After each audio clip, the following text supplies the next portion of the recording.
নমস্কার বন্ধুরা, পুপু কিচেনে আপনাদের স্বাগত। আশা করি আপনারা সবাই ভালো আছেন। আবারও আমি চলে এলাম একটা রান্না নিয়ে। তো ফ্রিজে ছিল এক টুকরো পনির। এক টুকরো পনিরটা দিয়ে আমি কি করব, কার পাতে দেওয়া যায় এই ভাবতে ভাবতে ভাবলাম যে এই পনির দিয়ে এমন কিছু বানানো যাক যেটা সবার পাতেই দেওয়া যাবে। তো এখানে আমি পনিরটা নিয়ে নিয়েছি, আর ফ্রিজে ছিল পালং শাক। পালং শাকটা আমি ভালো করে ধুয়ে পরিষ্কার করে নিয়েছি। তো পালং পনির তো আমরা খেয়েছি, নামও শুনেছি। তো ভাবলাম এই পালং শাক দিয়ে আর পনির দিয়ে একটা অন্যরকম কিছু বানানো যাক, যাতে পনিরটা আমি সবার পাতেই দিতে পারি। তো তার জন্য এখানে আমি একটা কড়াই বসিয়েছি। কড়াইয়ের মধ্যে আমি দিয়ে দিচ্ছি অল্প একটু জল। জলটা দিয়ে পালং শাকটা আমি হালকা ভাপিয়ে নেব। পালং শাকটা আমি অল্প ভাপিয়ে নিয়েছি। এবার এটা ছেঁকে নিয়ে ঠান্ডা করে আমি একটা পেস্ট বানিয়ে নেব। পালং শাকটা জল ঝরিয়ে নিয়েছি, আমি আপনার এটা পেস্ট বানিয়ে নিচ্ছি। এবার কড়াইতে আমি দিয়ে দিচ্ছি অল্প একটু তেল। এবার আমি দিয়ে দিচ্ছি পনিরটা একটু ভেজে নেব। পনিরটা হালকা ভাজা হয়ে গেছে, এটা আমি তুলে নেব।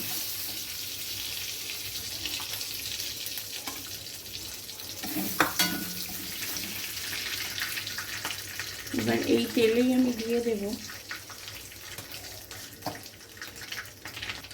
হাফ চামচ গোটা জিরে। জিরেটা একটু নাড়াচাড়া করে নেব। এবার আমি দিয়ে দিচ্ছি একটা বড় পেঁয়াজ কুচি।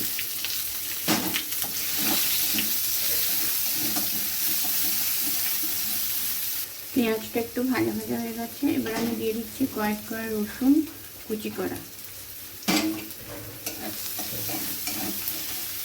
এবার আমি দিয়ে দেব গ্রেট করা আদা আর কুচানো কাঁচা লঙ্কা। 3টে কাঁচা লঙ্কা আমি কুচি করে দিয়েছি।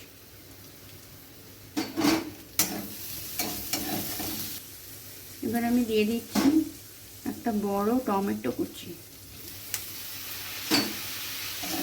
এটা দিয়ে আমি ভালো করে ভেজে নেব।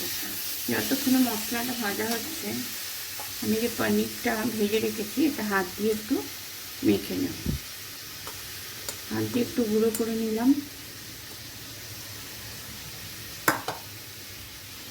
এবার আমি দিয়ে দিচ্ছি হাফ চামচ ধনে, হাফ চামচ জিরে, হাফ চামচ হলুদ, হাফ চামচের কম লঙ্কা গুঁড়ো দিয়ে আবারও ভালো করে মশলার সঙ্গে মিশিয়ে নিলাম। মশলাটা খুব ভালো করে ভাজা ভাজা হয়ে গেছে। এবার আমি দিয়ে দেবো এতে পেস্ট করে রাখা পালং। পেস্ট করে রাখা পালংটা দিয়ে আমি মশলার সাথে ভালোভাবে কষিয়ে নেব।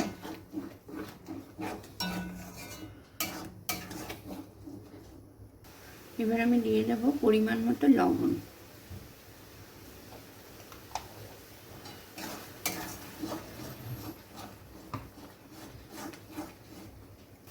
মশলার সঙ্গে পালংটা খুব ভালোভাবে মিশিয়ে নিয়েছি। এবার আমি পনিরটাতে দিয়ে দিচ্ছি।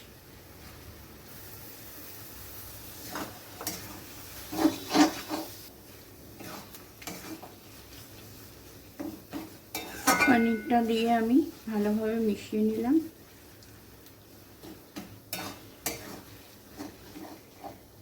এবার আমি দিয়ে দিচ্ছি 2 চামচ চিনি। দিয়ে দিলাম 2 চামচ চিনি, আবারও ভালোভাবে নেড়ে নেব। এবার আমি দিয়ে দিচ্ছি সামান্য একটু গরম মশলা গুঁড়ো।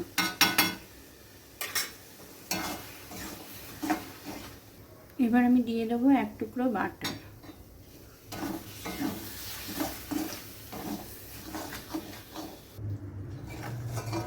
এটা একদম রেডি হয়ে গেছে। এবার আমি এটা নামিয়ে নেব। আপনারা হয়তো ভাবছেন এটা তো পালং পনিরই হলো। হ্যাঁ, এটা পালং পনিরের মতোই, কিন্তু একটু অন্যরকম। বাড়িতে যদি অল্প একটু পনির থাকে আপনারা এইভাবে বানিয়ে নেবেন। খেতে কিন্তু পালং পনিরের মতোই হয়, কিন্তু সবার পাতে পনিরটা আপনারা দিতে পারবেন।